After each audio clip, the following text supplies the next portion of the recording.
चाहूंगी। सभी को सीधा बैठना है, गर्दन सीधी, पीठ सीधी।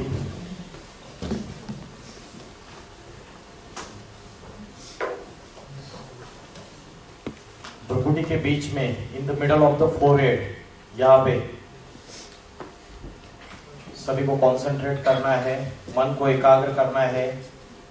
मन में अलग अलग विचार आएंगे, उन विचारों के पीछे भागना नहीं है, सिर्फ एक ही थॉट करना है, मैं आत्मा स्टार हूं। जैसे आकाश में स्टार चमकता हुआ देखा है आपने, छोटा से छोटा स्टार भ्रुकुटी के बीच में चमक रहा है। याद कीजिए उसको, स्टार को, भ्रुकुटी के बीच में।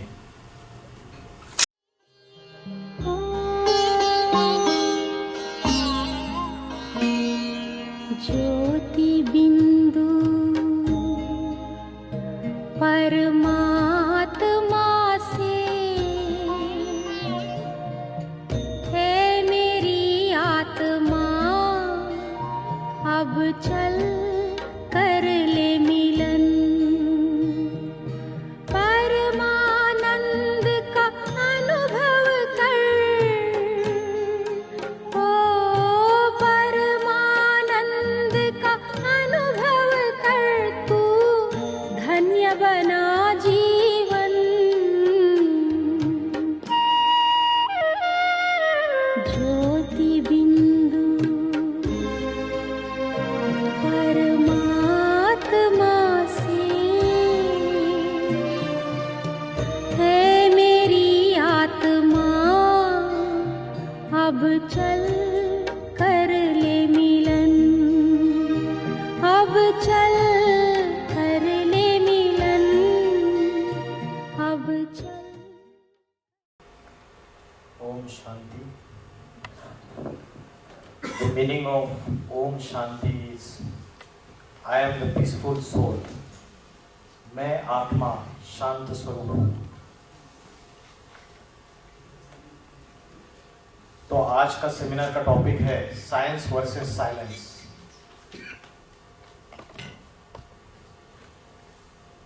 साइंस और साइलेंस में मुख्य फर्क ये है कि साइंस की जितनी भी खोज है, इन्वेंशंस है, वो मनुष्य के द्वारा की गई है। आज इंटरनेट टेक्नोलॉजी है, आर्टिफिशियल इंटेलिजेंस है, रोबोटिक्स टेक्नोलॉजी है, helicopters, aeroplanes, mobiles, computer technology, जितना भी डेवलपमेंट हुई है, ये सारी मनुष्य की खोज है। लेकिन जो साइलेंस है, ये जो साइलेंस की शक्ति है, ये स्वयं जो डिवाइन पावर है, जिसको सुप्रीम बीइंग बोला जाता है, जिसको सुप्रीम पावर बोला जाता है, जिसको मुस्लिम लोग अल्लाह कहते हैं, क्रिश्चियन लोग गॉड कहते हैं, हिंदू लोग शिव या ईश्वर कहते हैं, उस ईश्वर के द्वारा ये साइलेंस की पावर सिखाई जाती है। बाकी दुनिया का कोई भी टीचर, संत, महात्मा, philosopher, scholar, religious scholar silence की पावर सिखा नहीं सकता। हिंदुओं की जो 33 करोड़ देवी देवता है, उसमें एक देवता ऐसी है जिसका नाम का अर्थ शांति, साइलेंस की देवता, ऐसा मीनिंग है। आप में से किसी को पता है उस देवता का नाम क्या है, उस डीटी का नाम क्या है, जिसका नाम का मीनिंग है, लिटरल मीनिंग, शांति की देवता। The one who gives silence, the one who spread silence in entire world, Shankar, Shiv Shankar. Shankar का अर्थ है शम करोति। शम माना शांति, जो सारी सृष्टि में शांति लाता है। तो कब लाता है? सबसे बड़ा क्वेश्चन। क्रिश्चियंस लोग बोलते हैं God father is liberator and guide. कब लिबरेट किया, कब गाइड किया? हमें किसी तीर्थ क्षेत्र पे 12 ज्योतिर्लिंग है या कोई भी टूरिस्ट स्पॉट है, वहां पे जाते तो हम गाइड लेते हैं साथ में, ताकि हमें गहराई में जानकारी मिले। परमात्मा को बोला है God father is liberator and guide, तो उसने कब लिबरेट किया और कब गाइड किया किसी को भी पता नहीं है। शंकर को बोलते हैं मुक्तिदाता, और आप शमशान के बाहर अगर बोर्ड लिखा हुआ मोक्ष द्वार लिखा रहता है, मुक्तिनाथ उसका एक नाम है। कब मुक्ति दी? जब दुनिया में अशांति, हिंसा, आतंकवाद, भ्रष्टाचार, व्यभिचार, दुख, इसकी अति हुई रहेगी, एक्सट्रीम सिचुएशन आई रहेगी, तभी परमात्मा ने स्वयं आके सारी दुनिया को इस दुख और अशांति से मुक्ति दी है और शांति स्थापन की है। तो इसलिए जो साइलेंस की असली नॉलेज उस गॉड फादर के सिवाय कोई दे नहीं सकता। एक कॉलोनियल कजिन्स, उनका एक सॉन्ग आया था, मेरे ख्याल से रैप सॉन्ग, काफी, मैं जब कॉलेज में था तब की बात है। सॉन्ग ऐसा था, come back is Allah and come back and save the world, we need the teacher and you are the only one. तो परमात्मा के सिवाय बड़ा से बड़ा टीचर, परम शिक्षक, सद्गुरु इस सृष्टि में कोई नहीं है। लेकिन आज की डेट में हमें ये सारी बातें इमेजिनरी लगने लगी है, काल्पनिक लगने लगी है। वो तब तक काल्पनिक है जब तक वो स्वयं प्रैक्टिकल किसी ऑर्डिनरी ह्यूमन बीइंग में इनकारनेट नहीं करता है, अवतार नहीं लेता है, तब तक वो इमेजिनरी है। और जब तक वो ट्रांसफॉर्मेशन नहीं करेगा इस पापी दुनिया का पावन दुनिया में, पवित्र दुनिया में, अशांति की दुनिया का शांति की दुनिया में, तब तक सारी दुनिया उसको एक्सेप्ट नहीं करेगी। तो जो साइलेंस की नॉलेज है वो परमात्मा देता है, और साइंस की जो नॉलेज है ये मनुष्य अपनी बुद्धि से खोज के निकालते हैं। आज ये 500,000 साल में जो साइंस का बोलबाला हो रहा है, जो वेस्टर्न साइंटिस्ट है उन्होंने जो रिसर्च किया, जो स्टडी किया, वो मैटर के ऊपर किया। And the matter is conscious और अनकॉन्शियस, जड़ है या चैतन्य है। क्या है मैटर? पदार्थ। पदार्थों के ऊपर रिसर्च किया ना, तो वो जड़ है या चैतन्य है? कॉन्शियसनेस है उसमें, पदार्थ में है या नहीं? इंटरेक्टिव, मुझे जवाब चाहिए, नहीं है। तो matter is made up of atoms and molecules. तो उन्होंने जितना रिसर्च किया वो एटम्स एंड मॉलिक्यूल्स, जड़ पदार्थ के ऊपर किया। आज इतनी बड़ी मशीनरीज है, टेक्नोलॉजीज है, ये सारी जड़ पदार्थ है।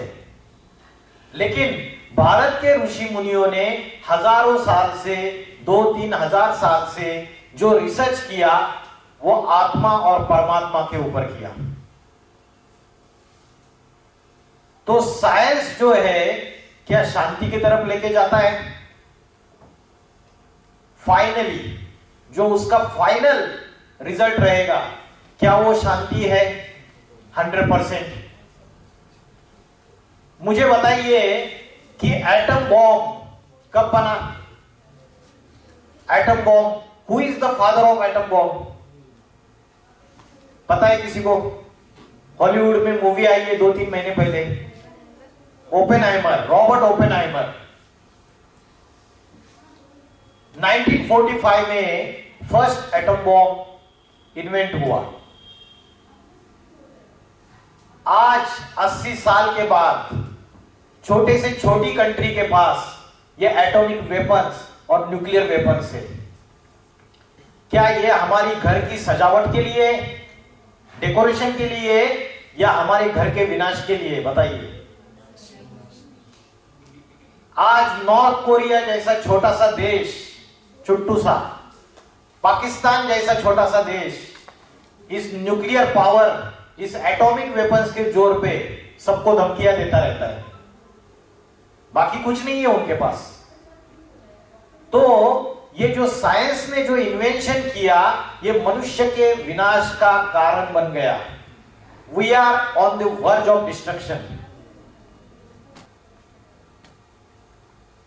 तो साइंस ने आज की तारीख में जितना भी रिसर्च किया, उसका बेसिस है एटॉम्स एंड मॉलिक्यूल्स, और साइलेंस की जो पावर है उसका बेसिस है आत्मा। आत्मा भी सूक्ष्म है और एटम भी सूक्ष्म है, और जो चीज जितनी सूक्ष्म है उतनी ज्यादा पावरफुल होती है। सूक्ष्म एटम का एटम बॉम्ब बन के सारी दुनिया का विनाश हो सकता है, और आत्मा जो सूक्ष्म है उसकी पावर अगर हमें पता चल गई और उसकी पावर जो है वो हमने यूटिलाइज कर ली, तो हम ये सारी सृष्टि को जो अशांत है, दुखी है, पापी है, इसको ट्रांसफॉर्मेशन कर सकते हैं न्यू वर्ल्ड में। तो जो साइलेंस की पावर है वो पॉजिटिविटी की तरफ लेके जाती है।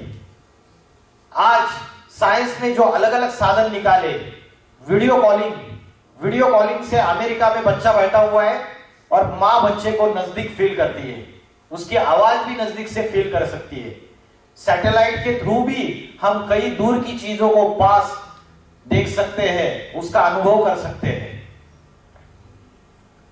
लेकिन अगर वीडियो कॉलिंग या मोबाइल का नेटवर्क फेल हो गया, तो क्या सच्चे दिल से अगर मां यहां जयपुर में बैठ के अमेरिका में बैठे हुए अपने बच्चे को याद करती है, तो क्या उसको 7 समुंदर पार वाइब्रेशंस पहुंचते हैं या नहीं पहुंचते?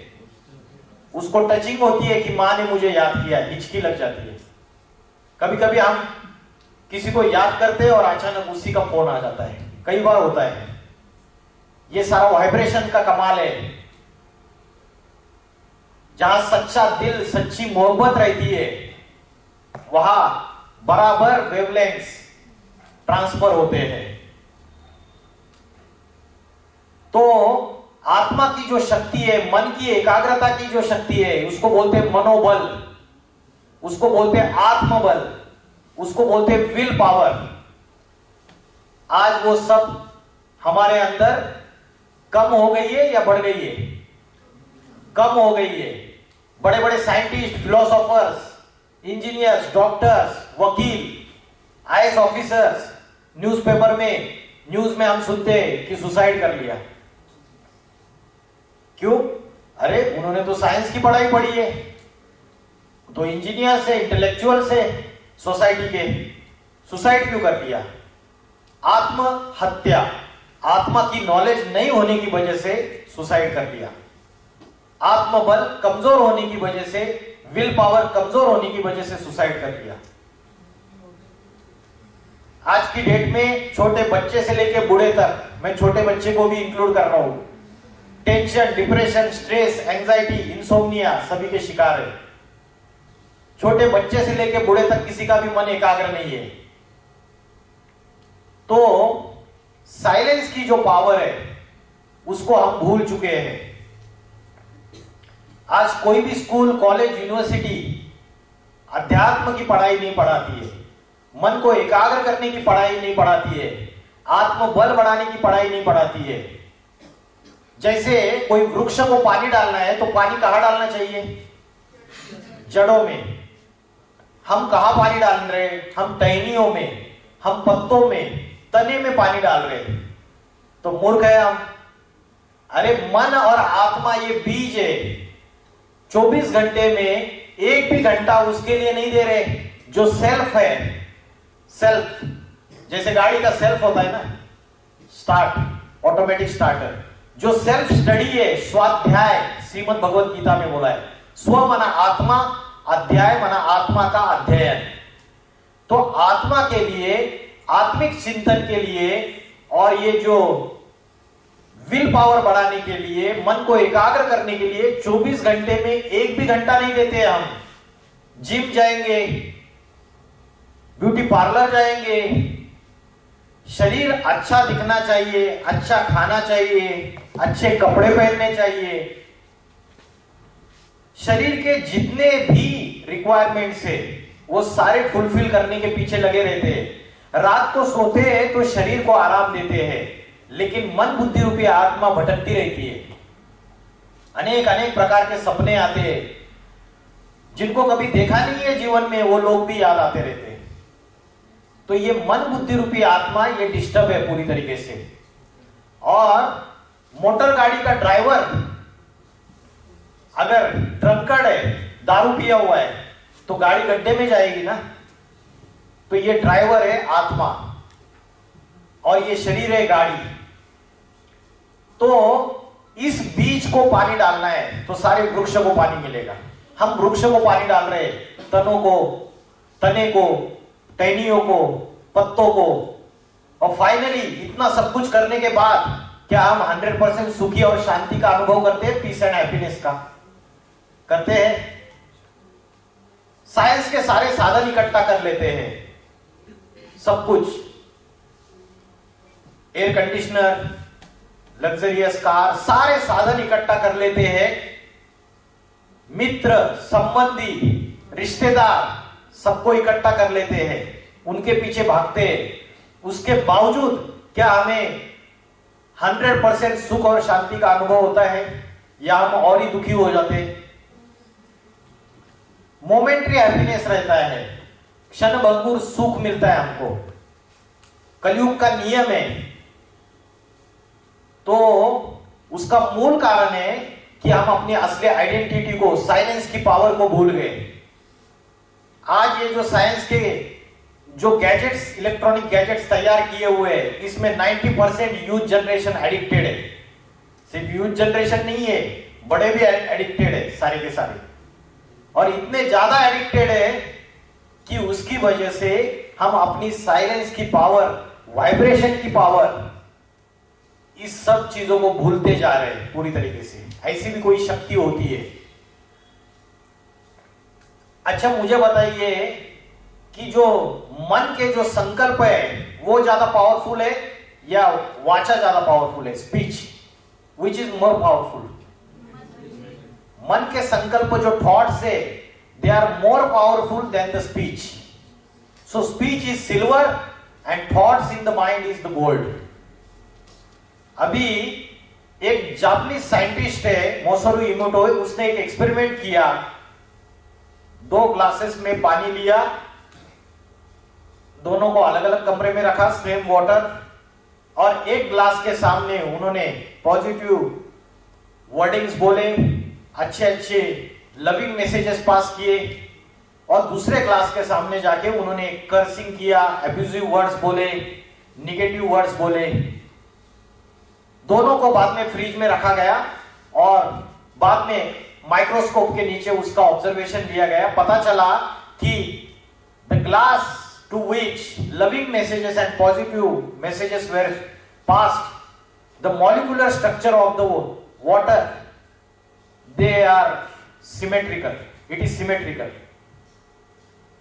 और वो मॉलिक्यूलर स्ट्रक्चर जो है वो कंप्लीटली बैलेंस्ड है, डायमंड लाइक स्ट्रक्चर है। और दूसरा जो ग्लास ऑफ वाटर है उसका जब माइक्रोस्कोपिक ऑब्जर्वेशन लिया गया तो मॉलिक्यूलर स्ट्रक्चर है वो कंप्लीटली कोलैप्स है, डिस्टॉर्टेड है। The reason is that water molecules also carries memory. आप जो वाचा से शब्द बोले आपने, वो पॉजिटिव वाइब्रेशन उससे तरंगे निकली है, और उसका असर वो वाटर मॉलिक्यूल जो जड़ है, नॉन लिविंग है, जिसमें कॉन्शियसनेस नहीं है, उसके बावजूद उसके ऊपर हो सकता है। बोलते जैसे खाओगे अन्न वैसे बनेगा मन, जैसे पियोगे पानी वैसी होगी वाणी। अन्न का मन से कनेक्शन है। आप बोलेंगे ये कौन सी विचित्र बात, अन्न का और मन से क्या कनेक्शन है? हम बोलते हैं कि 5 स्टार होटल में, रेस्टोरेंट्स में जाके खाना खाते हैं, और मैं बोलता हूं कि जब आप 5 स्टार होटल में खाना खाते हैं तो वहां का जो शेफ है, खाना बनाने वाला, उसके माइंड में अगर डर्टी थॉट्स चल रहे हैं, वो ड्रग्स लेता है, उसके माइंड में वेश्यावृत्ति के थॉट्स चल रहे हैं, गंदे गंदे विचार आ रहे हैं, निगेटिव थॉट से भरा हुआ है, और वो टेस्टी डिलीशियस फूड तैयार करके आपको सर्व कर रहा है, तो क्या उसके आंखों से वाइब्रेशन नहीं निकलते? उसके हाथों से वाइब्रेशन नहीं निकलते?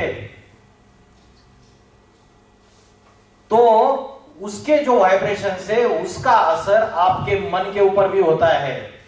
खाना तो खा लिया टेस्टी, लेकिन मन के ऊपर ये सूक्ष्म बातें, इन सूक्ष्म बातों को आज हम अध्यात्म की नॉलेज नहीं होने की वजह से भूल चुके हैं। तो वाटर कैरीज मेमोरी, तो शरीर में 70% वाटर है। अगर हम निगेटिव थॉट्स करते रहेंगे, वेस्ट थॉट्स करते रहेंगे, तो उसका असर उन वाटर मॉलिक्यूल्स के ऊपर होगा और उसका असर हमारे बॉडी के ऊपर भी होगा। तो आज होम्योपैथी भी इस बात को मानती है और आयुर्वेदा भी मानता है कि जितने भी रोग हैं शरीर के, डिसीजेस है, उसका कहीं ना कहीं संबंध मन से है। अगर जिसका मन रोगी है, अनस्टेबल है, उसको शारीरिक समस्याएं भी, व्याधियां ज्यादा है। अभी कोई बोलेगा कि मेरा मन तो फिर भी ठीक है दूसरों के मुकाबले, फिर भी मेरे को फिजिकली इतने प्रॉब्लम्स क्यों है? क्योंकि उसका कारण है ये अनेक जन्मों का बैलेंस है, हिसाब किताब है। आत्मा ने अनेक जन्म लिए, बर्थ एंड डेथ के साइकिल में हम ट्रैवल करते रहते हैं, उसका कर्मों का थ्योरी है। तो एक और एक एग्जांपल है, साउथ पैसिफिक ओशन में सोलोमन आइलैंड है। ट्राइबल लोग वहां रहते हैं और वो जो है एक ट्रेडिशन को फॉलो करते हैं। उनके पास वेपन्स नहीं है, उनको कोई भी पेड़ अगर कट करना है, so what they do, they gather around the tree and they curse the tree, abusive words pass करते हैं। और उसके बाद क्या होता है, कुछ दिनों के बाद the tree gets dries up और बाद में गिर जाता है। तो शब्दों का, निगेटिव वाचा का इतना जबरदस्त असर हो सकता है, उससे ज्यादा असर मन के संकल्पों का है, साइलेंस का है। हम क्या करते हैं, बोलते हैं कि आज मैं पूरा दिन मौन व्रत रखूंगा, लेकिन जब हम मौन व्रत रखते हैं, वाचा से बात नहीं करते हैं, तो हमारे मन के संकल्प भागते रहते हैं ना। उस दिन भी मन में एक विचार आता है, दूसरा आता है, ढेर सारे विचार आते रहते हैं। तो वाचा का मौन इतना इंपॉर्टेंट नहीं है, उससे ज्यादा इंपॉर्टेंट क्या है, मन का मौन। जो मन का मौन है कि मन के संकल्पों को कंट्रोल करना। जैसे हम भक्ति करते हैं तो जाप जपते हैं, माला जपी जाती है, हिंदू, क्रिश्चियन, मुस्लिम सारे लोग जपते हैं, सिख लोग भी जाप करते हैं, सिमरन करते हैं, राधे राधे राधे, राम कृष्ण हरि। तो जो वाचा से हम नाम ले रहे हैं, अगर उस शब्द में जो वाइब्रेशंस निकल रहे हैं उसमें पावर है, तो उससे ज्यादा पावर जो है, अगर हम मन के संकल्पों से, उस सुप्रीम पावर से, उस परमात्मा से अगर कनेक्ट हो जाते हैं, तो उसमें ज्यादा पावर है। उसको आध्यात्मिक इसमें बोलते हैं समाधि की अवस्था। योग, योग का अर्थ है आत्मा का परमात्मा से connection, the connection of soul with the supreme soul, that is yoga. हम क्या समझ रहे, आज हम समझ रहे योगासन और प्राणायाम को ही हम योग समझ रहे। योगासन और प्राणायाम सिर्फ देह को, शरीर को स्वस्थ रखने के लिए आसन है, उसका आत्मा से कोई कनेक्शन नहीं है। जो असली योग है, भारत का प्राचीन राजयोग जो श्रीमद् भगवत गीता ने सिखाया हुआ है, स्वयं भगवान ने सिखाया हुआ है, उसको आप भूल चुके हैं। श्रीमद् भगवत गीता ये एक ही ऐसा ग्रंथ है जो भगवान वाच है, बाकी कोई दूसरा कोई भी धर्म ग्रंथ नहीं है जो भगवान वाच है, गॉड सेड। इसलिए श्रीमद् भगवत गीता को सर्वशास्त्र शिरोमणि बोलते हैं, mother of all the scriptures. एक ही ऐसा ग्रंथ है जिसकी जयंती भी मनाई जाती है, गीता जयंती। अभी 24 दिसंबर को आ रही है गीता जयंती। सुना है आपने, गीता की जयंती मनाई जाती है। आप बोलेंगे किताब की जयंती मनाई जाती है, जयंती माने जन्म, वो बात किताब की नहीं है, किताब में तो बाद में डाली उसको लिखकर।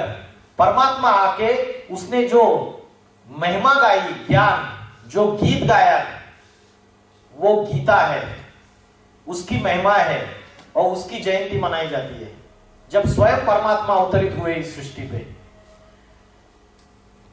तो जब से भी श्रेष्ठ जो है वो ध्यान है। गीता में बोला है ज्ञानाध्यान विशेष्यते। कोई बहुत ज्ञान का प्रकांड पंडित है, मुख से बहुत बड़ी बड़ी बातें बताता है, पंडित सोजो गाल बजावा, तो उससे भी ज्यादा पावरफुल है ध्यान। आत्मा का जो अभ्यास है, जो बुद्धि हो गया, आत्मा का जो परमात्मा से कनेक्शन है, वो उससे भी पावरफुल है। पुराणों में एक बात बोली जाती है, जो ऋषि मुनियों के आश्रम है उसमें गाय और शेर दोनों एक ही घाट पे पानी पीते थे। How it is possible? उसका कारण है कि उनके आश्रम में जो पवित्रता का वाइब्रेशंस फैले हुए हैं, जो शांति के वाइब्रेशंस फैले हुए हैं, जो अहिंसा के वाइब्रेशंस फैले हुए हैं, मंत्रों के उच्चारण से, ध्यानमग्न अवस्थाओं से, तो उस वाइब्रेशन में जो शेर जैसा फेरोशियस एनिमल, वो भी नॉन वायलेंट हो सकता है। तो प्राणियों के ऊपर भी मनुष्य के वाइब्रेशंस का असर फैल सकता है, क्योंकि मनुष्य इस सृष्टि रूपी रंगमंच का सबसे मेन एक्टर है, हीरो एक्टर है, और बाकी के जो है वो साइड एक्टर्स है, पशु पक्षी प्राणी, उनमें भी कॉन्शियसनेस है, और नेचर, उसमें झाड़ पौधे। तो मनुष्य मेन एक्टर से, तो मनुष्य के अंदर अगर साइलेंस की पावर आ गई तो उसके वाइब्रेशन से बाकी सभी के वाइब्रेशंस चेंज हो सकते हैं। आपने देखा रहेगा, जो जंगल में कुत्ता रहता है उसको घर पे लेके आ जाओ, फिर वो घर पे आने के बाद वो बीमार पड़ना चालू हो जाएगा। जंगल में रहता था तब इतना बीमार नहीं पड़ता। क्यों? क्योंकि मनुष्य के कनेक्शन में आ गया, मनुष्य बीमार पड़ता है तो उसके वाइब्रेशंस का असर उसके ऊपर होता है। तो जो मन से जो संकल्प निकलते हैं उससे ही वाइब्रेशंस बनते हैं। एक लॉ ऑफ अट्रैक्शन है। लॉ ऑफ अट्रैक्शन क्या है पता है किसी को? As you think so you become, what you feel you attract, and what you imagine you create. हम जैसे संकल्प करते हैं वैसे हम हमारे लिए सृष्टि तैयार कर लेते हैं, और अगर हमारे थॉट्स में कंसिस्टेंसी रहेगी तो वैसे ही रियलिटी, प्रैक्टिकल एक्सपीरियंस हम ले सकते हैं। हमें लगेगा कि मैंने कंसिस्टेंटली ये थॉट्स किए और वैसे ही हो गया मेरे साथ। ये लॉ ऑफ अट्रैक्शन है, क्योंकि यूनिवर्स में आप जो भी थॉट्स भेजोगे, अगर उसमें कंसिस्टेंसी है, डिटर्मिनेशन है, तो उसका रिटर्न यूनिवर्स आपको देगा। लेकिन कंसिस्टेंसी होनी चाहिए उसमें। तो मन के संकल्पों से जो वाइब्रेशन निकलते हैं उसी से वायुमंडल बनता है, एटमॉस्फेयर क्रिएट होता है। किसी के डेथ हो गई, आपका फ्रेंड बोला चलो मेरे रिलेटिव्स है उनके फनरेल उसमें डेथ हो गई है, आप वहां जाते हैं। आप चले गए, आपका कोई कनेक्शन नहीं, जो व्यक्ति मर गया उससे आपका कोई कनेक्शन नहीं, आप जानते भी नहीं है। और वहां जाने के बाद सब लोग रो रहे हैं, जोर जोर से चिल्ला चिल्ला के रो रहे सारे के सारे, और आपने भी रोना चालू कर दिया। आपका तो कोई भी कनेक्शन नहीं था। तो जो वाइब्रेशंस थे मिजरी के, सैडनेस के, दुख के, उस वाइब्रेशंस में आप भी ढल गए, आपका भी परिवर्तन हो गया, और उसका असर आपके ऊपर भी हो गया।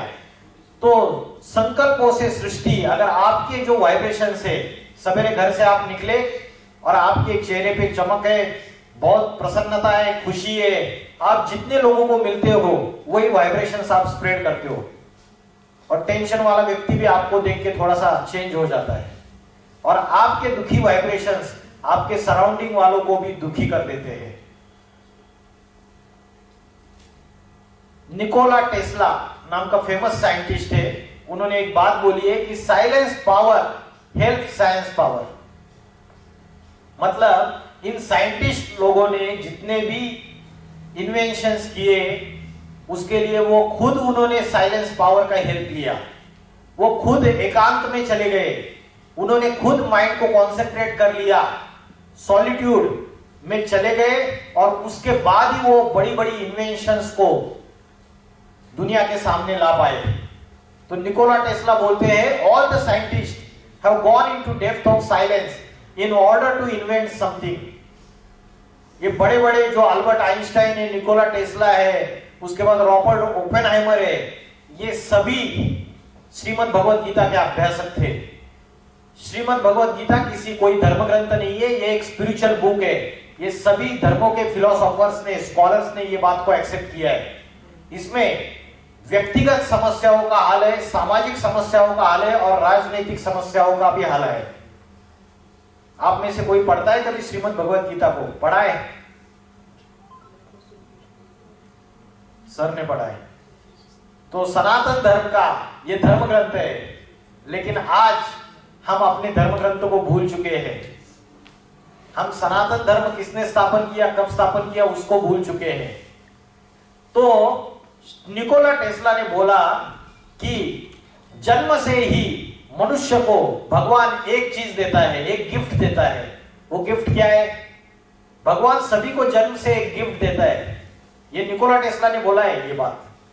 दैट गिफ्ट इज बुद्धि, मेंटल पावर। और उसने बोला कि अगर हम अपने बुद्धि को उस डिवाइन पावर के ऊपर कॉन्सेंट्रेट करें, उस सुप्रीम ट्रूथ के ऊपर कॉन्सेंट्रेट करें, then we can become in tune with that great power. हम हमारे अंदर, उसके अंदर जो प्रेम, आनंद, शांति, सुख, उसके अंदर जो एनर्जीज है, सोर्स है, पावर ऑफ एनर्जी, वो सारी की सारी हमारे अंदर आ जाएगी। तो उसको उसने बोला, उस सुप्रीम पावर को, उस ट्रूथ से अगर हम कनेक्ट किया हमने अपने आप को, तो शास्त्रों में बोला है सत्यम शिवम सुंदरम। एक शिव ही सत्य है। God is truth, truth is God, God is one. तो वो 100% सत्य है। बाकी उसके मुकाबले कोई 99% है, कोई 98% है, कोई 97% है। अल्बर्ट आइंस्टाइन जो फेमस साइंटिस्ट है, वो भी श्रीमद् भगवत गीता का अभ्यासक था। उन्होंने बोला, I have made the Bhagavad Gita as the source of my inspiration and guide for the purpose of scientific investigation and formation of new theories. तो उन्होंने श्रीमद् भगवत गीता को इंस्पिरेशन माना और उसके थ्रू ही नई नई इन्वेस्टिगेशंस और नए नए इन्वेंशंस किए।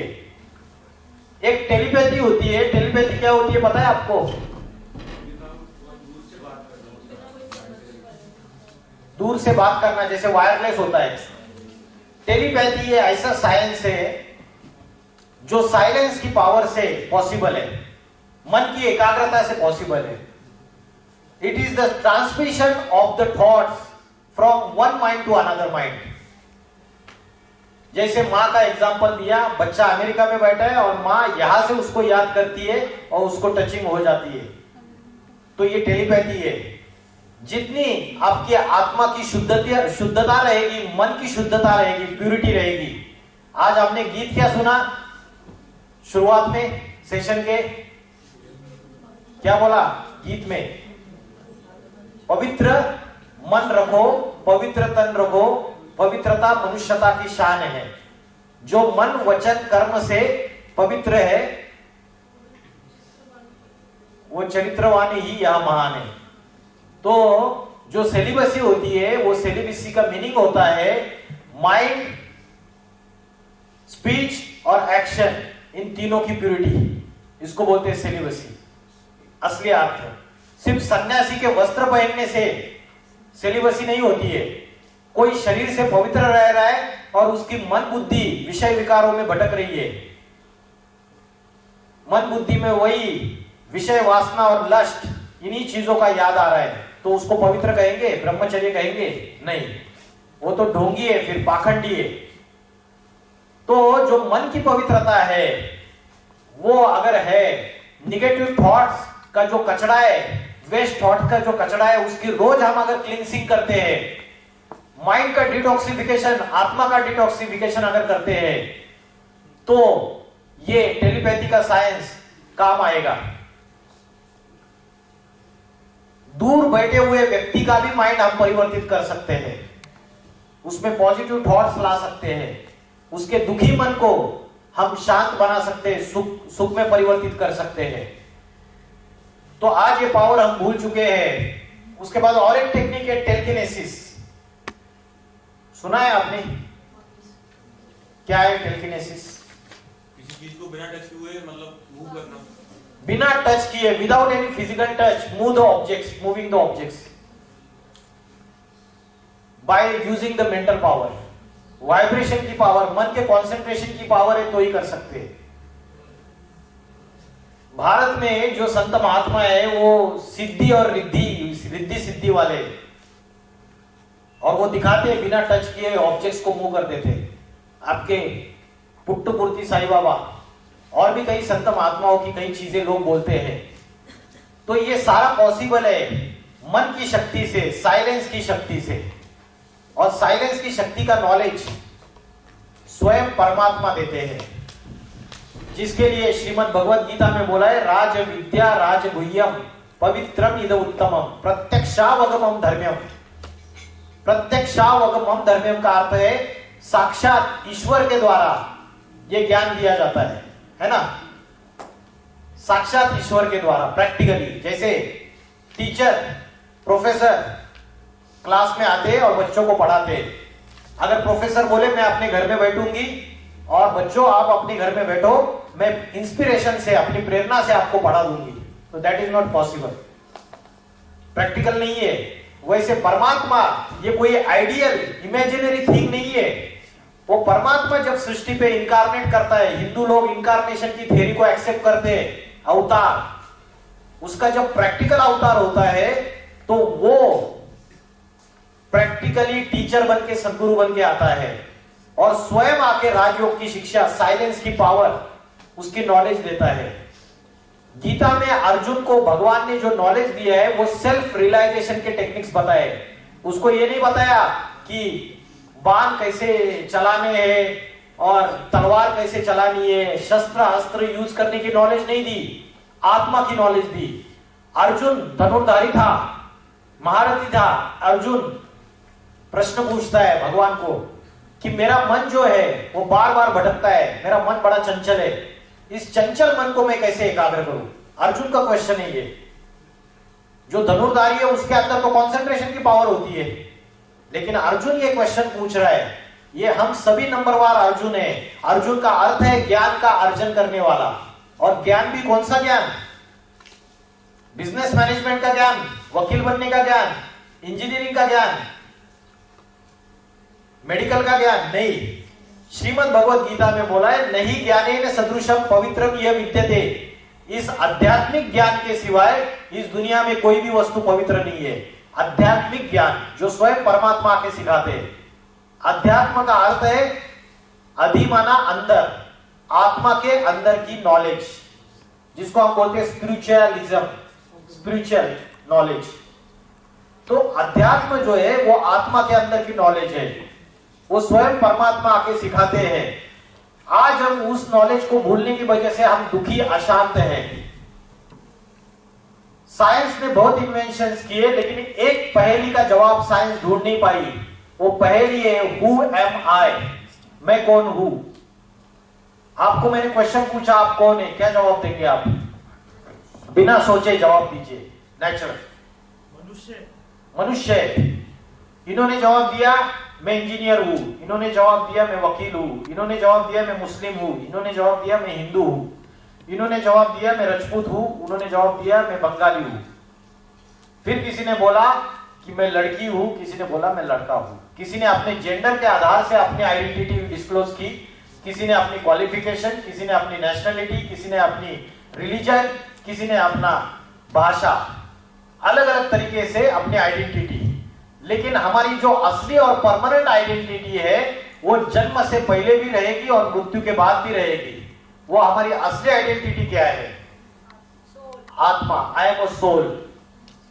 क्योंकि आत्मा इमॉर्टल है, आत्मा एक एनर्जी है, आत्मा प्राण शक्ति है, जिसकी वजह से आज मैं बात कर रहा हूं, आंखों से देख रहा हूं और कर्मेंद्रियों से हलन चलन कर रहा हूं। ये एनर्जी अगर चली गई तो आप बोलते हैं अरे वो भाई साहब कुर्सी पे बैठे थे बहुत शांति से, अचानक चल बसे, चले गए, ऊपर चले गए। अरे भाई साहब का शरीर तो वही है, बॉडी उधर ही है, चला क्या गया? जो प्राण शक्ति है जिसकी वजह से वो देख पा रहे थे, सुन पा रहे थे, कर्मेंद्रियों से हलन चलन कर रहे थे, वो हमारी असली आइडेंटिटी है, जिसके लिए बोला भाई साहब चले गए। वो हमारी असली आइडेंटिटी है, वो हम भूल चुके हैं। आज हम साइंस के साधनों के अधीन हो गए। साइंस के साधन यूज करना गलत बात नहीं है, लेकिन साइंस के साधनों के अधीन होके साधना को भूल जाना गलत बात है। साधना और साधन दोनों अलग अलग बातें हैं। आज हम डिपेंडेंट हो चुके हैं, उनके अधीन हो चुके हैं कंप्लीटली। तो साधना क्या है? साधना है मन को साधना, मन को एकाग्र करना, इंद्रियों को साधना। आज हमारी इंद्रिया अनकंट्रोल्ड है।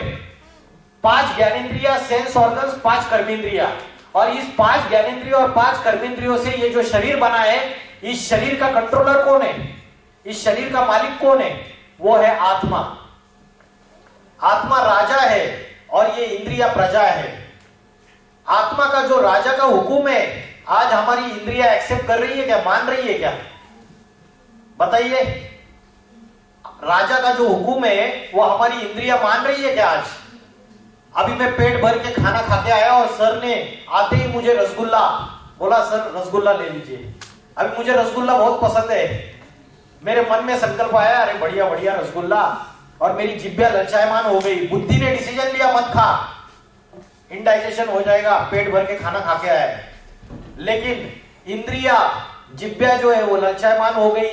मन उस चंचल इंद्रियों के पीछे भाग गया, मन भी चंचल हो गया। इंद्रिया बड़ी प्रबल है, श्रीमद् भगवद गीता में बोला है। जो इंद्रिया है वो बड़ी प्रबल है, और इंद्रियों से भी प्रबल है मन, और मन से भी प्रबल है बुद्धि, और बुद्धि से भी प्रबल है बुद्धिमानों की बुद्धि, परमात्मा, इंटेलेक्चुअल ऑफ द इंटेलेक्चुअल्स। तो हमारे बुद्धि का कनेक्शन अगर उस बुद्धिमान से होगा जो हाईएस्ट है, उससे होगा, तो वैसे ही गुण हमारे अंदर आएंगे।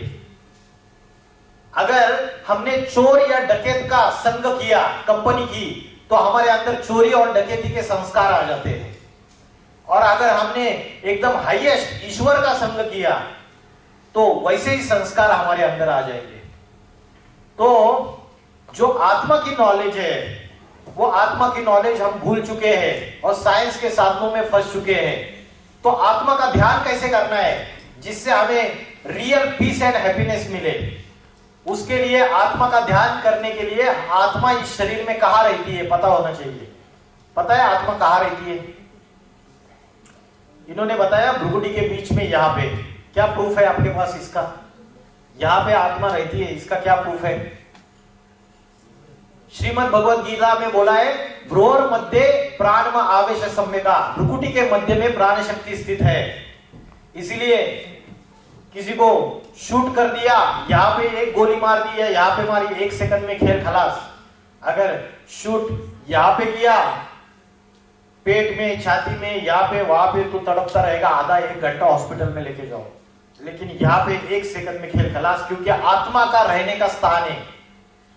राजा टॉप में रहता है, इसको बोलते हैं उत्तमांग। 7 चक्र जो है बॉडी में, इसको बोलते हैं आज्ञा चक्र। राजा क्या करता है? आज्ञा देता है, ऑर्डर देता है, हुकुम देता है, और उसके जो मिनिस्टर्स है उसके आज्ञा का पालन करते हैं। लेकिन आज ये मिनिस्टर्स आज्ञा का पालन नहीं कर रहे। जिब्या ललचायमान हो गई और रसगुल्ला उठा दिया, मुख में डाल दिया, और बुद्धि बोलती रह गई, अरे इंडाइजेशन हो जाएगा, मत खा। तो ऐसे एक इंद्रियों का हाल नहीं है, सारी इंद्रियां अनकंट्रोल्ड है आज की डेट में। तो आत्मा का अभ्यास करने के लिए भ्रुकुटी के बीच में कॉन्सेंट्रेट करना है हमको। तो आत्मा इनविजिबल है, तो कैसे कॉन्सेंट्रेट करें? गीता में बोला है, अनुरणियाम समनुस्मरेत, अनुरेणु से अति सूक्ष्म है आत्मा। तो soul is just like a point of light. जैसे आकाश में स्टार चमकता है, वैसा स्टार आप यहां पे याद कीजिए, बार बार अभ्यास कीजिए। मन को एकाग्र करने का, आत्मा की शक्ति बढ़ाने का सबसे अच्छा समय कौन सा है दिन में? कौन सा समय है? ब्रह्म मुहूर्त का। सवेरे प्रातः समय 2 बजे से लेकर 4:45 बजे तक का जो समय है, वो ब्रह्म मुहूर्त का समय है। लेकिन आप कितने बजे सोते हैं? 2 बजे सो जाते हैं, तो 2 बजे उठोगे कैसे?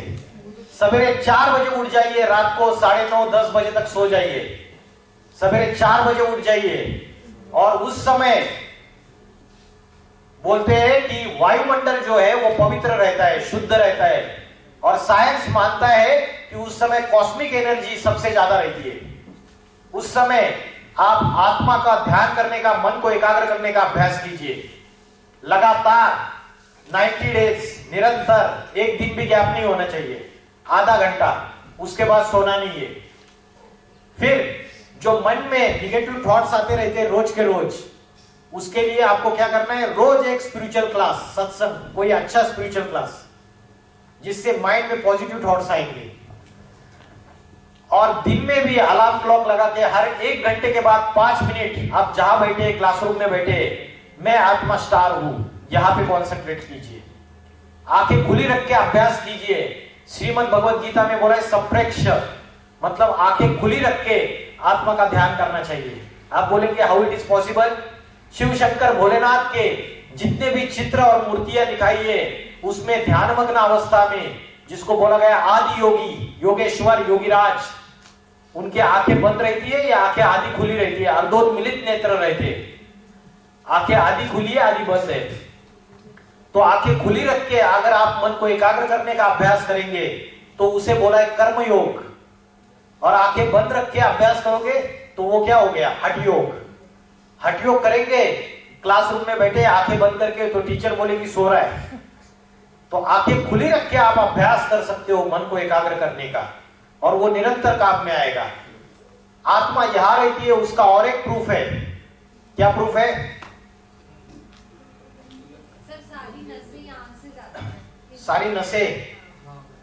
सारी नसें तो नाभि से निकलती है ना, 16,108 नसें यहां आके मिलती है। यहां पिट्यूटरी ग्लैंड है और आत्मा यहां रहती है। उसका एक दूसरा प्रूफ है, भारत की कन्या माताएं यहां बिंदी लगाती है और पुरुष लोग यहां तिलक या टीका लगाते हैं। यह आत्मा का रहने का स्थान है। ऋषि मुनियों को द्वापर युग से जब पता चला मनुष्य बॉडी कॉन्शियसनेस में जा रहा है और सोल कॉन्शियसनेस को भूल रहा है, तब ये बिंदी लगाने की परंपरा शुरुआत हो गई। आज ये परंपरा फैशन रह गई, अलग अलग स्टाइल की बिंदी लगाते, लेकिन उसका स्पिरिचुअल सीक्रेट हम भूल गए। तो आत्मा का यहाँ पे ध्यान करना है और एकाग्रता का अभ्यास करना है। आपने एक पिक्चर देखा रहेगा महाभारत में, अर्जुन बैठा हुआ है रथ में, भगवान सारथी है, घोड़े है, रथ है। कठोपनिषद नामक शास्त्र में बोला है आत्मा नाम रथिनम विद्धि शरीरम रथमेव च। आत्मा क्या है? रथी है। रथी माना सवारी, पैसेंजर। शरीरम रथमेव च, और शरीर जो है वो रथ है, गाड़ी है। बुद्धि तुम सारथी विद्धि, और बुद्धि क्या है? ड्राइवर है, चैरियोटियर।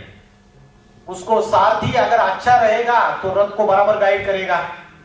बुद्धि क्या है? डिसीजन मेकिंग पावर है, what is wrong and what is right, ये डिसाइड करने वाली।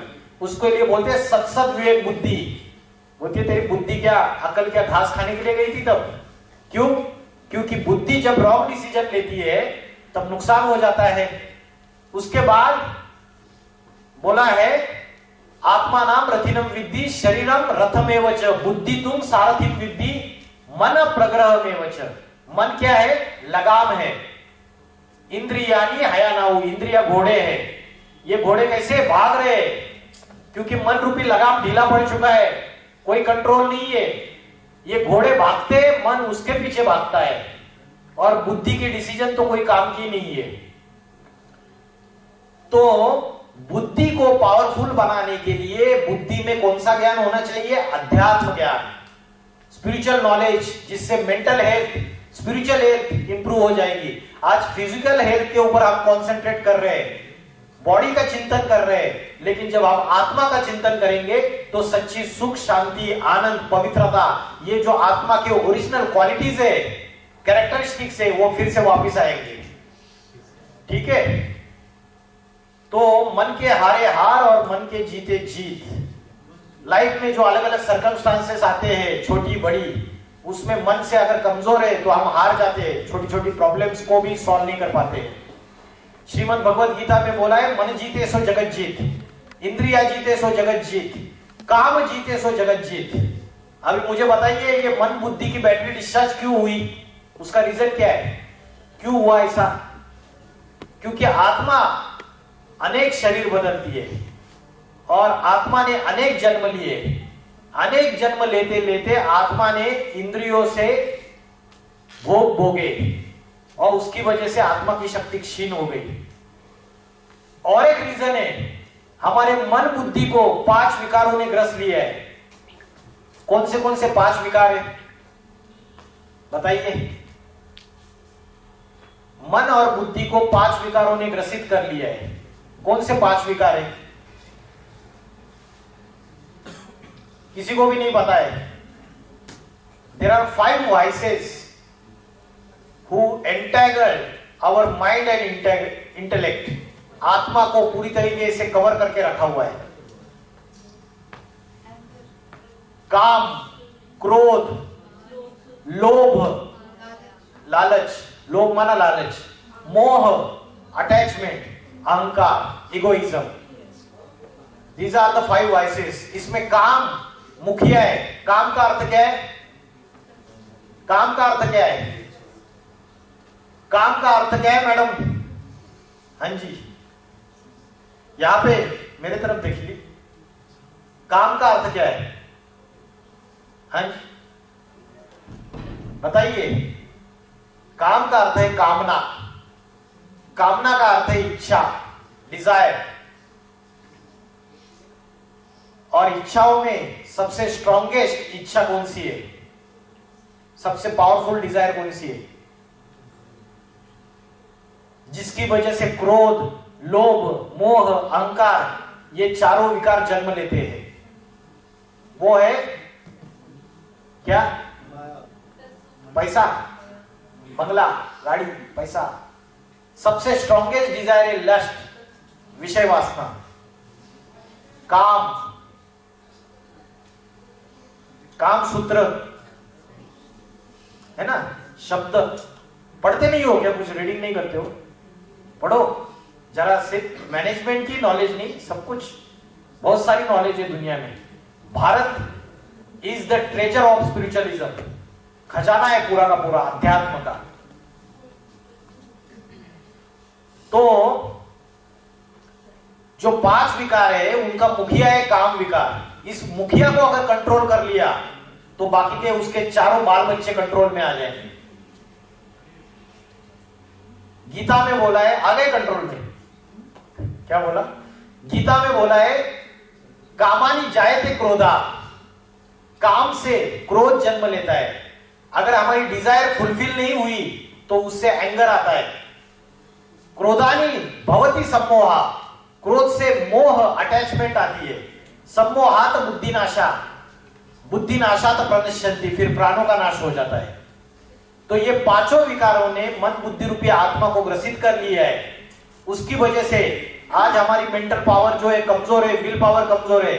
आपने महाराणा प्रताप का नाम सुना रहेगा, छत्रपति शिवाजी महाराज का नाम सुना रहेगा।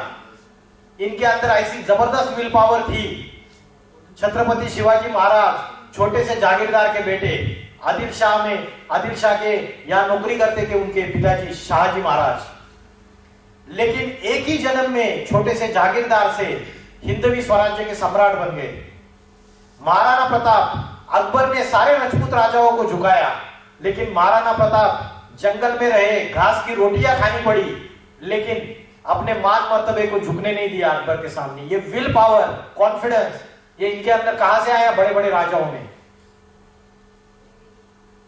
बाबर जो है मुगल साम्राज्य का संस्थापक, वो सेना में सिपाही था और एक ही जन्म में सिपाही से सम्राट बना। ये विल पावर उनके अंदर किसने डाली, कब डाली और किसने सिखाई? उस समय ये मैनेजमेंट के कॉलेजेस, स्कूल्स नहीं थे, वकील बनने की पढ़ाई नहीं थी, इंजीनियरिंग की पढ़ाई नहीं थी। तो स्वयं परमात्मा श्रीमद् भगवद गीता में बोला है राज विद्या, it is the knowledge of kingship, जो स्वयं परमात्मा आके सिखाता है। ये मन को और बुद्धि को कंट्रोल करने की नॉलेज है, इंद्रियों को कंट्रोल में रखने की नॉलेज है, संयम की नॉलेज है। तो आज 5 विकारों की वजह से हमारी आत्मा की जो 8 पावर्स है वो कमजोर हो चुकी है। Which are the 8 powers of the soul? आत्मा की 8 शक्तियां। आप समेटने की शक्ति जो है ना, वहां से क्लॉकवाइज डायरेक्शन में आपको सबको एक आवाज में बोलना है। First one, what is meaning of समेटने की शक्ति? अभी आप लोगों का एनुअल फंक्शन है 5 दिन के बाद, और आप प्रिपरेशन कर रहे हो दिन रात कॉम्पिटिशन्स का अलग अलग, और 5 दिन के बाद उसके बाद आपका एनुअल फंक्शन हो गया, और उसके बाद 10-15 दिन के बाद आपका एनुअल एग्जाम आने वाला है। तो आपके अंदर अगर समेटने की शक्ति है तो आप उस जो एनुअल फंक्शन के जो भी उसकी यादें हैं उसको समेट लोगे, उसको कंट्रोल कर लोगे पूरी तरीके से, और आप अपने आगे के इसके लिए तैयार हो जाओगे एग्जाम के लिए।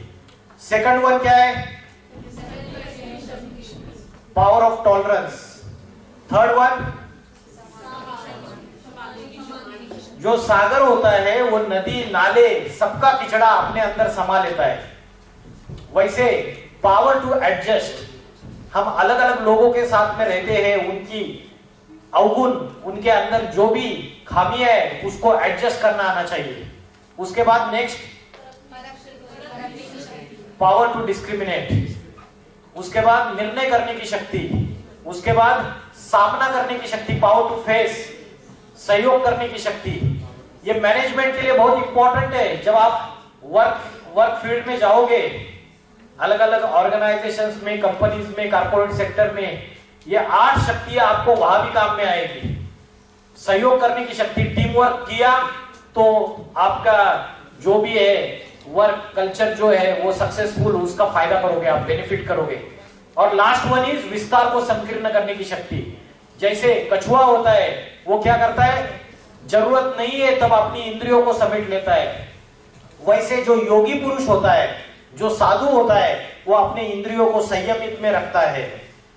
तो श्रीमद् भगवत गीता में बोला है भगवान ने, अभ्यास न तो कौन्तेय वैराग्य न च गृह्यते, बार बार इस चंचल मन को एकाग्र करने का अभ्यास करो और इस पुरानी दुनिया से वैराग्य लाओ। वैराग्य माना detachment by mind and body. उसके लिए हमको सन्यासी के वस्त्र पहन के, भगवे वस्त्र पहन के जंगल में जाने की जरूरत नहीं है।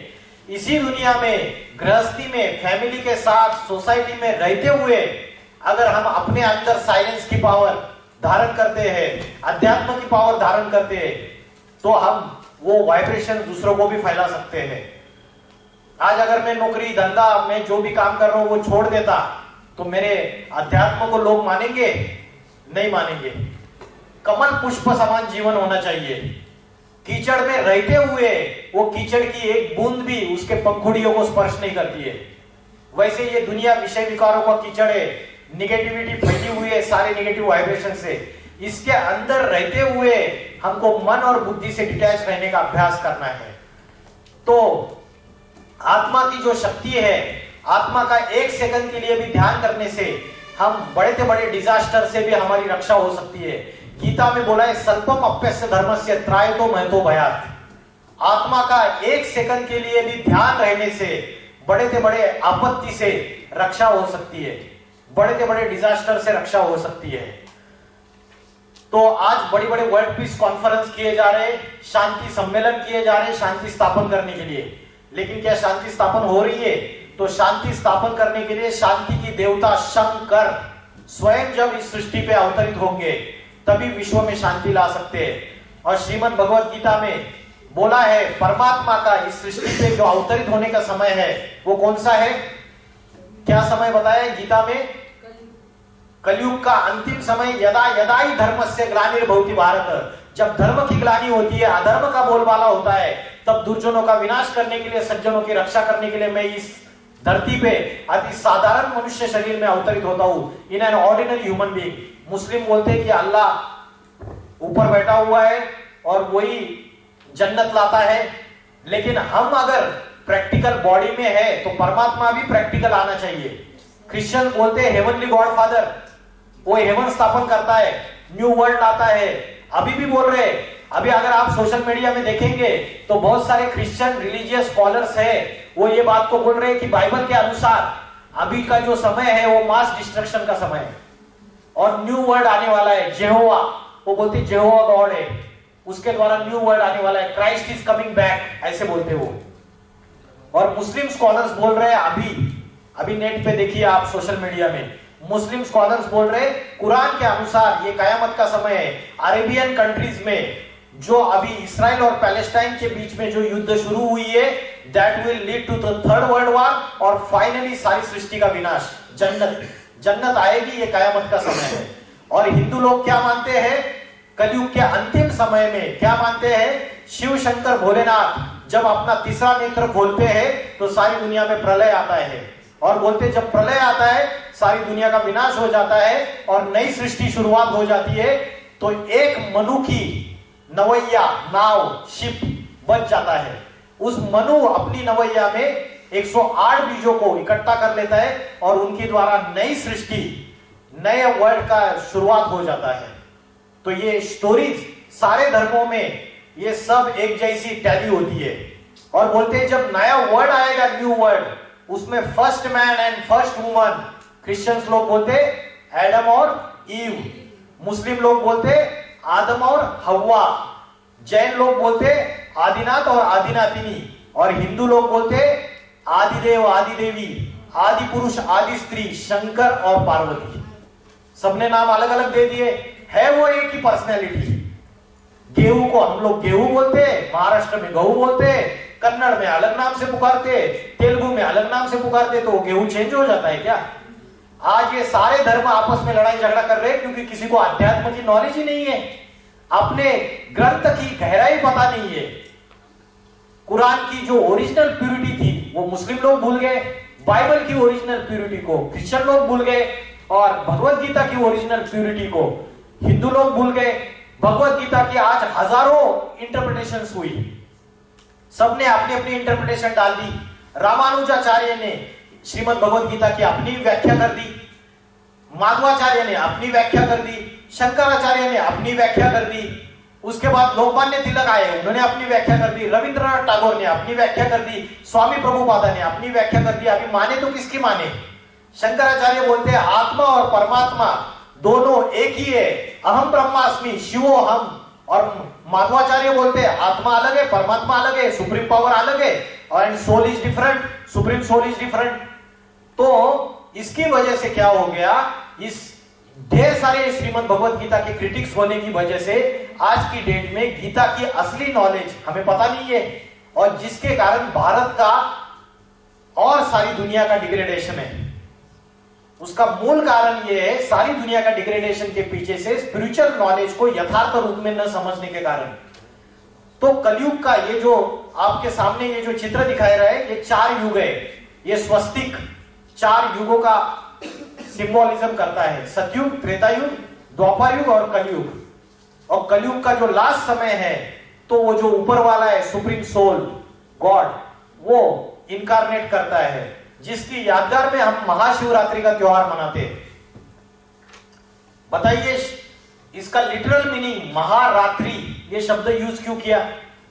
राम का जन्मदिन रामनवमी के रूप में मनाते हैं, कृष्ण का जन्मदिन कृष्ण जन्माष्टमी के रूप में मनाते हैं, लेकिन शिव के अवतरण को आपने रात्रि, महाशिवरात्रि ऐसा शब्द यूज क्यों किया? कभी सोचा? क्या रीजन है इसका? क्या स्पिरिचुअल सीक्रेट है? क्योंकि कलयुग जो है अभी क्या चल रहा है? कौन सा युग चल रहा है? कौन सा चल रहा है? रॉन्ग, अभी चल रहा है घोर पापी कलयुग। उसकी अति, उसकी एक्सट्रीम सिचुएशन जब उसकी अति हो जाती है कलयुग की भी, तो उस कलयुग को बोला जाता है रात्रि।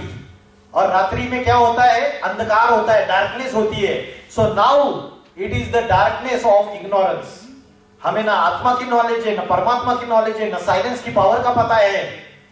तो जब इग्नोरेंस की डार्कनेस फैल जाती है, तो उस समय शिव इस सृष्टि पे अवतरित होते हैं और इस वर्ल्ड को ट्रांसफॉर्म कर देते हैं, इस पापी कलयुग को प्योर सतयुग में परिवर्तित करते हैं। इसलिए श्रीमद् भगवत गीता में एक श्लोक आया है, जगत विपरिवर्तते। विपरिवर्तते, वी माना विरुद्ध, रिवर्स डायरेक्शन में मैं इस सारे दुनिया को परिवर्तित करता हूं, ट्रांसफॉर्म करता हूं। तो पापी कलयुग और उल्टा जाएंगे 100% पावन सतयुग। सतयुग में 100% सोल कॉन्शियसनेस और कलयुग में अभी 100% बॉडी कॉन्शियसनेस। और उसी की वजह से सारे झगड़े फसाद, रशिया और यूक्रेन की वार पिछले 1.5 साल से चल रही है। इंटरनेशनल कोर्ट ऑफ जस्टिस ने स्टेटस को का ऑर्डर पास किया, उसके बावजूद युद्ध रुकी नहीं। इसराइल और पैलेस्टाइन की वार में हजारों इनोसेंट बच्चे और लाखों लोग मारे जा रहे हैं, किसी को कोई परवाह नहीं है। We are on the verge of 3rd world war. तो आज छोटे से छोटे कंट्री के पास न्यूक्लियर पावर है, और इस न्यूक्लियर पावर का एक्सप्लोजन हो जाएगा तो नासा की रिपोर्ट के अनुसार अर्थ का टेम्परेचर इंक्रीज हो जाएगा। अर्थ का टेम्परेचर इंक्रीज हो जाएगा तो साउथ पोल और नॉर्थ पोल के जो ग्लेशियर्स है, बर्फ के पहाड़ है, वो मेल्ट हो जाएंगे और उसकी वजह से ओशंस का जो जलस्तर है, वाटर लेवल, वो बढ़ जाएगा और उसकी वजह से Africa, America, Europe, New Zealand, Australia, Russia, China, ये सारे के सारे आइलैंड्स समुद्र के अंदर चले जाएंगे। और फिर कौन बचेगा? First man and first woman of the world, new creation शुरुआत। ये साइकिल है, ये घूमता रहता है। जैसे वाटर साइकिल है वैसे ये सृष्टि का साइकिल है। सतयुग, त्रेतायुग, द्वापर युग, कलयुग, कलयुग रूपी रात्रि और रात्रि के बाद सवेरा। समझ रहे? तो ये सृष्टि का अंतिम समय है, नेचुरल कैलेमिटीज का समय है, न्यूक्लियर वार का समय है, हिंदू मुस्लिम सिविल वार्स का समय है।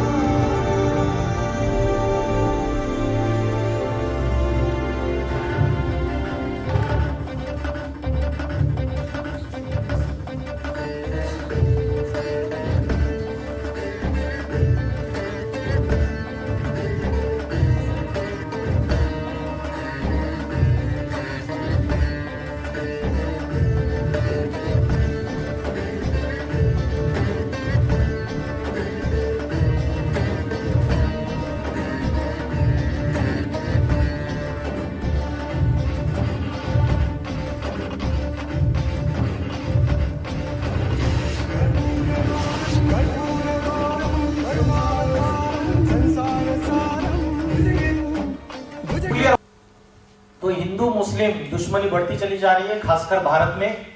और 1947 में जब भारत पाकिस्तान पार्टीशन हुआ था, हिंदू मुस्लिम ट्रेनों की ट्रेनें काट दी गई थी, खून की नदियां बही थी। अभी ट्रेलर्स दिख रहे हैं भारत में पूरे, और आगे चल के बड़ा मूवी रिलीज होने वाला है। तो इस कगार पे हम सारे के सारे खड़े हुए हैं। और ऐसे समय में लास्ट बता रहा हूं, ऐसे समय परमात्मा इस सृष्टि पे अवतरित होते हैं। आप में से किसी ने नॉस्ट्राडेमस का नाम सुना है? नॉस्ट्राडेमस ये प्रेडिक्टर है, भविष्यकार है। एंडरसन, जूल वर्न, किरोक, कीट, गोपीनाथ शास्त्री, कल्कि पुराण, इनके अनुसार ये बात बोली गई है 21st सेंचुरी में उत्तर भारत से एक महापुरुष का अवतार होगा जो योगियों का भी योगी होगा। हिटलर आए, मुसोलिनी आए, अलेक्जेंडर आया, नेपोलियन बोनापार्ट आया, इन लोगों ने, सद्दाम हुसैन आए, गद्दाफी आया, इन लोगों ने शस्त्रास्त्रों के आधार पे दुनिया को जीतने की कोशिश की, लेकिन ये जीत नहीं पाए। जब परमात्मा आता है, शंकर के द्वारा सारी सृष्टि के ऊपर विजय पाता है योग बल के आधार से। तो इन प्रेडिक्टर्स ने बोला है उत्तर भारत से एक महापुरुष का अवतार होगा जो साइलेंस की पावर से, योग बल से ऐसी आध्यात्मिक क्रांति लाएगा, ऐसा आध्यात्मिक संगठन तैयार करेगा, आत्मा और परमात्मा के रहस्य खोलेगा। और जो बड़े बड़े साइंटिस्ट, फिलोसोफर्स ये भी एक्सेप्ट करेंगे कि इस नॉलेज के सिवाय कोई भी दूसरी नॉलेज ज्यादा इंपॉर्टेंट नहीं है, वैल्यूएबल नहीं है। और बड़े बड़े महासत्ताएं भारत के सामने नतमस्तक हो जाएंगे, भारत विश्वगुरु कहलाएगा। और ये सारी सृष्टि में एक राज्य, एक भाषा, एक जाति और एक न्यायपालिका, एक संविधान स्थापन हो जाएगा। इतना बोल के मैं रुकता हूं। और आपको सबके लिए आध्यात्मिक संदेश यह है कि परमात्मा का, शिव का इस सृष्टि पे अति साधारण मनुष्य तन में अवतरित हो चुके हैं। उनके द्वारा इस सृष्टि का ट्रांसफॉर्मेशन होने वाला है। सिर्फ जो प्योर सोल से, जिन्होंने अपने मन और तन को पवित्र बनाया है, वही उस न्यू वर्ल्ड में ट्रांसफॉर्म होते हैं। वो ट्रांसफॉर्मेशन सिर्फ पावर ऑफ साइलेंस के द्वारा होता है, पावर ऑफ साइंस के द्वारा नहीं होता है। आने वाले समय में साइंस और स्पिरिचुअलिज्म दोनों एक पॉइंट पे मीट हो जाएंगे। Thank you very much. ओम नमः शिवाय।